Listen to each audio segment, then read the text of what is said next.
अस्सलाम वालेकुम नाजरीन, मैं हूं आपका जान निसार आमिर सोहेल चौधरी और एक बार फिर से आप सबका स्वागत करता हूं। जैसे कि कल रात से ही जम्मू कश्मीर के युवाओं की एक बार फिर से नींद जो है वो जाग चुकी। जम्मू कश्मीर के बैंक एस्पिरेंट्स के जैसे कल रात को स्कैम एक्सपोज हुआ, तुरंत उसके बाद जितने भी युवा थे उनके अंदर एक जोश आ चुका है कि आखिरकार ऐसा क्यों हो रहा है। आज से पहले कई मुद्दे थे, यूपीएससी एज रिलैक्सेशन की बात की जाए, SRO 24, SRO 202 की बात की जाए, ये मुद्दे तो चल रहे थे। लेकिन इनके साथ ही साथ अब जम्मू एंड कश्मीर बैंक का एक सबसे बड़ा मुद्दा, आखिरकार युवाओं की क्या गलती है। चाहे सेंटर में सरकार है, चाहे यूटी में सरकार है, या फिर चाहे एडमिनिस्ट्रेशन की गलती है, युवाओं की तो कोई गलती नहीं। उन्होंने अपना वक्त पूरी तरीके से इस तालीम के लिए दिया, एक एक दो दो साल उन्होंने अपने पैसे इसके लिए जो हैं वो लगाए और मेहनत की। लेकिन लास्ट में नतीजा क्या निकलता है एक रिकॉर्डिंग के अंदर कि भाई कश्मीर वालों का ज़्यादा था और जम्मू वाले कम थे, इसलिए हमने ये चीज़ नहीं की। ये मैं नहीं कह रहा हूँ, ये वो रिकॉर्डिंग कह रही है, आपने सुनी होगी। इसी पे मेरे साथ बात करने के लिए आज यूटी के प्रेसिडेंट रविंद्र राणा साहब मौजूद हैं। राणा साहब, पहला एक छोटा सा सवाल है। आप हमेशा कहते हैं हम ऐसे मगरमच्छों को दबा लेते हैं जो कानून के ख़िलाफ़ आवाज़ उठाते हैं। आप हमेशा कहते हैं कि कश्मीर वालों को हक़ मिल रहा था, जम्मू को नहीं हक़ मिलता था, और मैंने हमेशा जम्मू के युवाओं की बात की, उनके हक़ की बात की। आज वो युवाओं का हक़ कहाँ गया जब ये रिकॉर्डिंग सामने नज़र आई। आखिरकार अगर कश्मीर वालों से दबना ही था तो वो बातें नहीं रहनी चाहिए थी ना। आज उनकी वजह से क्या जम्मू वालों के साथ ये भेदभाव किया जा रहा है। हम इस चीज़ को नहीं मानते थे, मैं खुद नहीं मानता था, मैं आपके हर बात पे यकीन करता था कि आप सही कर रहे हैं। लेकिन कल जब शाम को ये रिकॉर्डिंग सामने नजर आई तो उसमें ये दिखा कि कहीं ना कहीं बीजेपी से भी कोई चूक हुई है। क्या हुई है, मानते हैं आप ये? देखिए, जेके बैंक के जो एग्जाम्स हुए थे, पीओज के एग्जाम थे, बैंकिंग हुए थे। पहली बार की रिक्रूटमेंट्स होती हैं। IBPS जो एक रजिस्टर्ड, एक रिकॉग्नाइज्ड रिक्रूटमेंट एजेंसी है RBI के द्वारा, और जिसके ज़रिए बाकी तमाम बैंकों के एग्जामिनेशंस होते हैं। इस एजेंसी के ज़रिए जेके बैंक के एग्ज़ाम्स हुए, चाहे पीओ के एग्जामिनेशन थे या बैंकिंग एसोसिएट्स के थे। हमने बार बार कहा इसका एक प्रोसीजर है कि ये कि इसके रिजल्ट्स निकलते हैं। पहले इन्होंने डिस्ट्रिक्ट लेवल पर कुछ डाटा को मॉडिफाई कर की। हमारा ये मानना था कि IBPS ने ऑनलाइन इसके एग्जामिनेशन लिए हैं और स्टेट एज ए यूनिट है, जिसने भी एग्जाम्स दिए हैं ऑनलाइन दिए हैं, कहीं खराबी नहीं, कोई फ्रॉड नहीं है। फ्रॉड तब होता था जब मैनुअली आप लिखते थे शीट्स पर। यहां तो आप कंप्यूटर पर ले, और कंप्यूटर में तो कोई गड़बड़ कर नहीं सकते। जैसे ही उसका टाइम खत्म होता है ऑटोमेटिकली वो वेबसाइट लॉक हो जाती है, रिजल्ट सामने आ जाता है, उसमें कोई फ्रॉड नहीं कर सकता। तो हमने ये कहा, अब खुद हमने उनसे भी गुजारिश की थी कि जनाब ये रिजल्ट्स निकालो, और उन्होंने एग्री भी किया था, लेकिन रिजल्ट नहीं निकाले। फिर वो यहाँ से गोवा में चले गए, दूसरे LG साहब आ गए। फिर एडमिनिस्ट्रेशन के कुछ लोगों ने कह के कि भाई डिस्ट्रिक्ट लेवल पर लिस्टें तैयार हुई हैं जी, इसमें ये हुआ, उसको स्क्रैप करा दिया। मैं बच्चों को लेके गवर्नर हाउस किया, वहाँ मैंने, क्योंकि IBPS जैसी रिक्रूटमेंट एजेंसी ने ये सारे टेस्ट कंडक्ट किए हैं, उन्होंने कहा हम इसको रिव्यू करेंगे।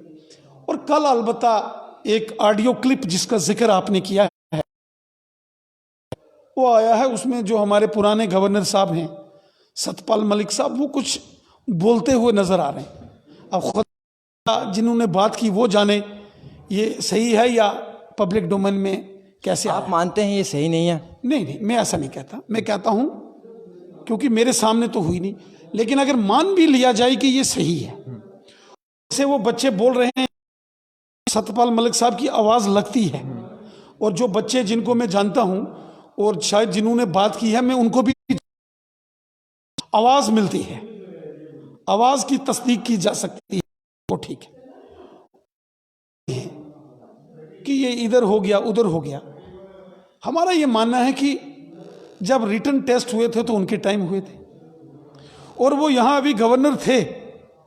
तो हम इस लिस्ट को जब नहीं निकाला गया था, हमने उनके पास अप्रोच की थी कि इस लिस्ट को निकालो, क्योंकि पहली बार IBPS रिक्रूटमेंट एजेंसी ने ये रिटन एग्जामिनेशन लिया था, और हमें यकीन था कि इसमें दो नहीं हो सकती है। अब बच्चा का आए, बच्चा डोडा, किश्तवाड़, रियासी, रामबन का हो, कठुआ का हो, उधमपुर, रियासी का हो, रजौरी या पुंछ का हो, या वादी कश्मीर का, अनंतनाग से, श्रीनगर से लेके बारामूला, कपवाड़ा तक का, कहीं का हो, पुलवामा, कुलगाम, बांडीपुरा, बड़गाम का हो, गांदरबल का हो, किसी को कोई परेशानी नहीं है। हम कहते हैं ईमानदारी के साथ, सच्चाई के साथ अगर कोई टेस्ट दे के क्वालिफाई करता है, उसका हक है। सर यहाँ पे फिर दो चीज़ें नहीं सर, यहाँ पे दो चीज़ें, आप सच कह रहे हैं इसका मतलब गवर्नर साहब की जो रिकॉर्डिंग है, या वो जो कह रहे हैं वो झूठ बोल रहे हैं, या फिर आप जो इस वक्त बातें बोल रहे हैं वो थोड़ी सी साइड में और गवर्नर साहब की बात सही है। मेरा ये दोनों में से एक चीज़ तो होगी ना सर। मेरा ये मानना है कि अगर गवर्नर साहब की ये बात सही है, तो ये जब वो यहाँ गवर्नर थे उस समय भी वो लिस्ट निकाल सकते थे। गवर्नर से बड़ा कौन होता है? वो ये कहते हैं कि इसमें एडमिनिस्ट्रेटिव जो लोग हैं उन्होंने खलल डाला या खराबी डाली। तो जो ऑनरेबल गवर्नर साहब हैं वो तो हेड ऑफ द स्टेट थे, क्योंकि यहाँ तो गवर्नर रूल है। उस वक्त उनकी ज्यूरिडिक्शन में था कि वो एडमिनिस्ट्रेशन को कहते हैं कि इसके रिजल्ट निकालो। चलो, उन्होंने नहीं निकाला, हम ने भी बार बार कहा है कि ये रिजल्ट निकलने चाहिए।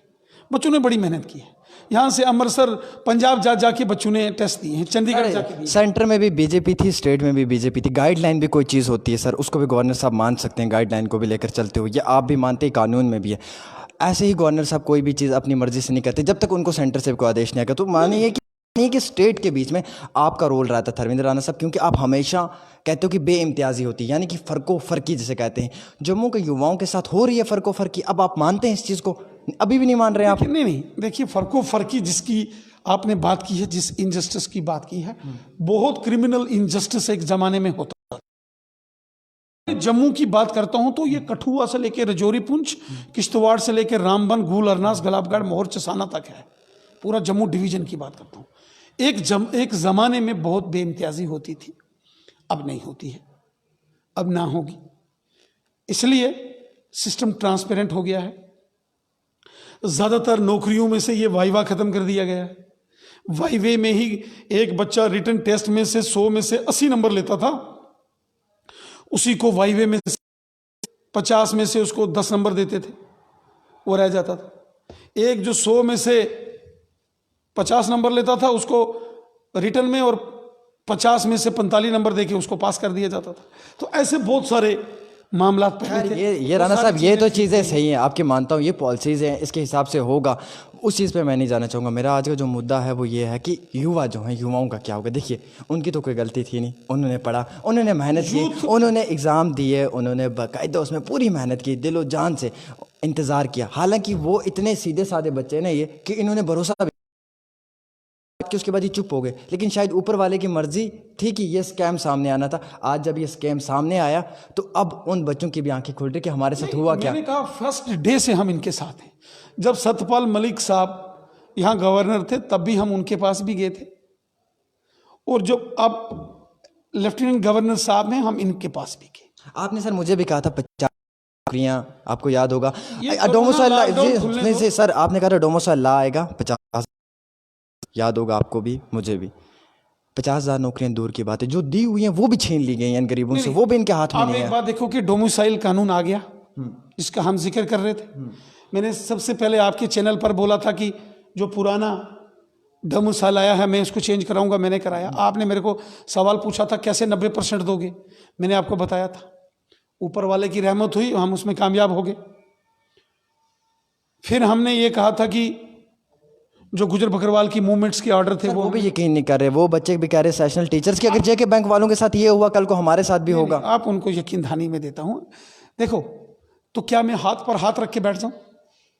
सर एक्शन भी तो नहीं लिया जा रहा है सर। सर युवाओं से जब भी मिलते ना, इस वक्त भी सर जब युवाओं से मिलते नहीं, बोलो कि आप दुखी मत हो जाओ। जिस दिन ये लॉकडाउन खुलेगा उसके 1 हफ्ते के अंदर अंदर ये आप सर मेरे चैनल से वादा कर रहे हैं उनके साथ? लॉकडाउन खुलने दो। मतलब जेके बैंक का रिक्रूटमेंट होगा, ये आपका वादा है? राणा साहब मैं ये कहता हूँ उसके लिए मैं जद्दोजहद कर रहा हूँ। वो उन्होंने लिस्ट स्क्रैप की हुई है और उन्होंने ये कहा था कि हम 1 हफ्ते के अंदर दोबारा उसकी नोटिफिकेशन निकालेंगे, जो अभी तक नहीं निकली है, क्योंकि हमने बार बार इंतजामिया को बोला है कि। फिर आप वादा किस चीज़ का कर रहे थे? मैं ये वादा कर रहा था जो आपने कहा था कि मैंने पहले कहा था कि नौकरियां एडवर्टाइजमेंट करेंगे। अगर ये लॉकडाउन, ये कोरोना वायरस बीमारी का नहीं होता, अभी तक आप देखते बहुत सारी नौकरियों की एडवर्टीजमेंट हमने कर देनी थी, क्योंकि हम डोमिसाइल कानून का इंतजार कर रहे थे। डोमिसाइल कानून आ गया है। मैं आज आपके चैनल पर दोबारा पूरी ईमानदारी के साथ बोलता हूं, लॉकडाउन खत्म होने दो।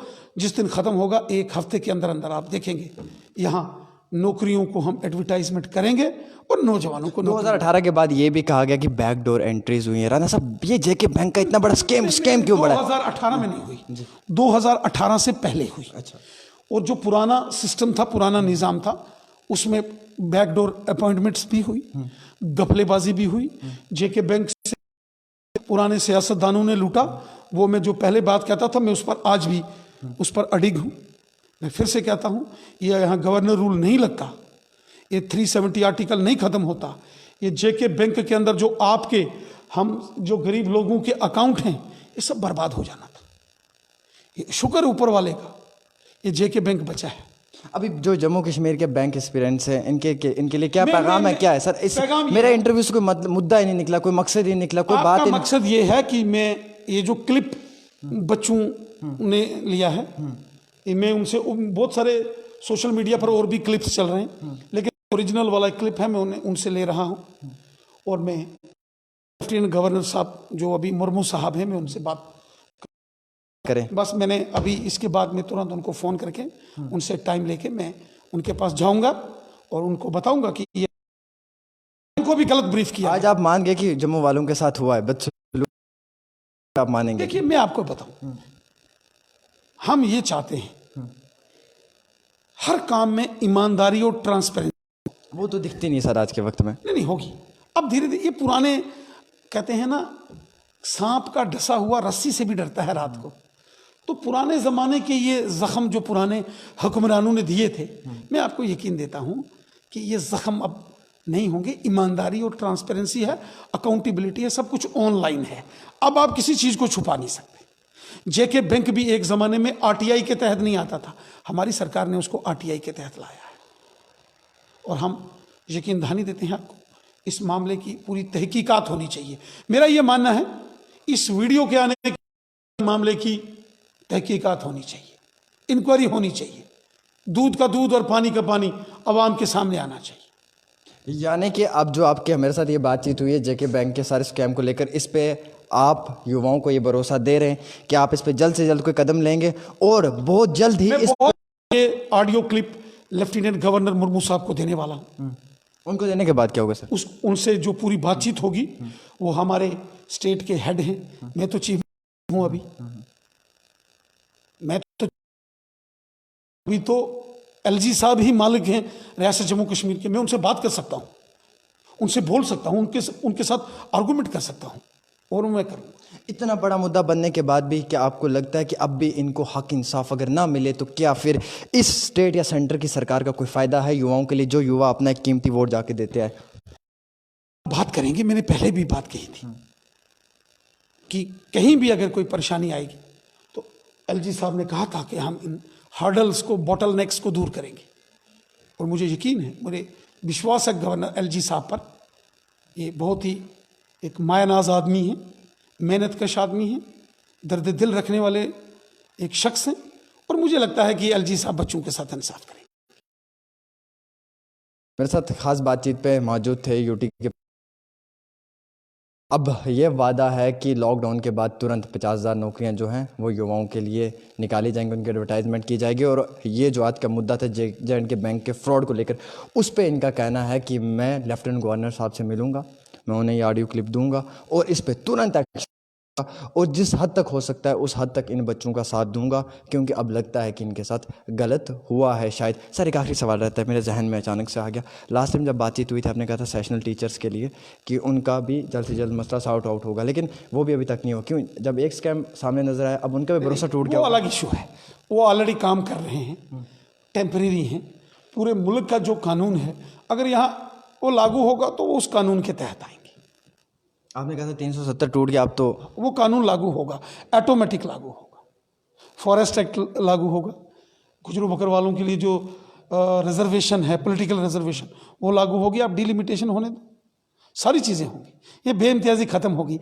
ये 70 सालों के ज़ख्म है, ये दूर करते करते जनाब थोड़ा वक्त लगेगा।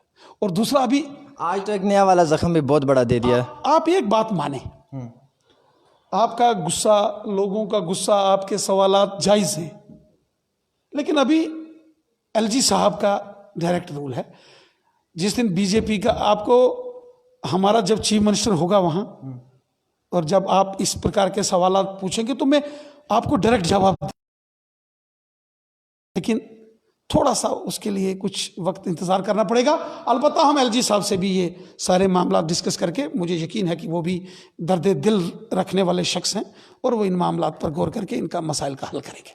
चलिए जी, अब एक और यकीन दहाई जो है वो एलजी साहब को लेकर है कि लेफ्टिनेंट गवर्नर साहब तक अब ये बात पहुंचे कि कहीं ना कहीं युवाओं के लिए एक बार फिर से ये मुद्दा जो है ये जाग चुका, रातों की नींद उड़ा दी।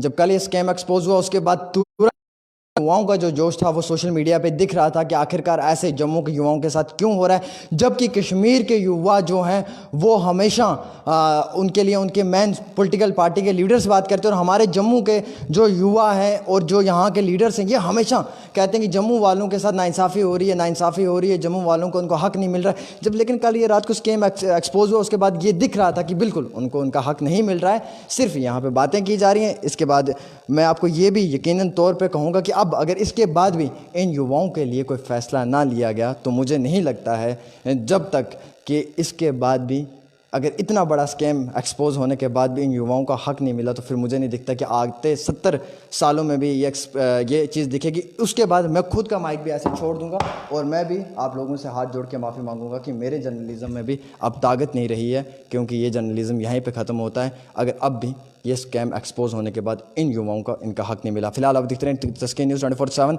आमिर चौधरी के साथ जम्मू से।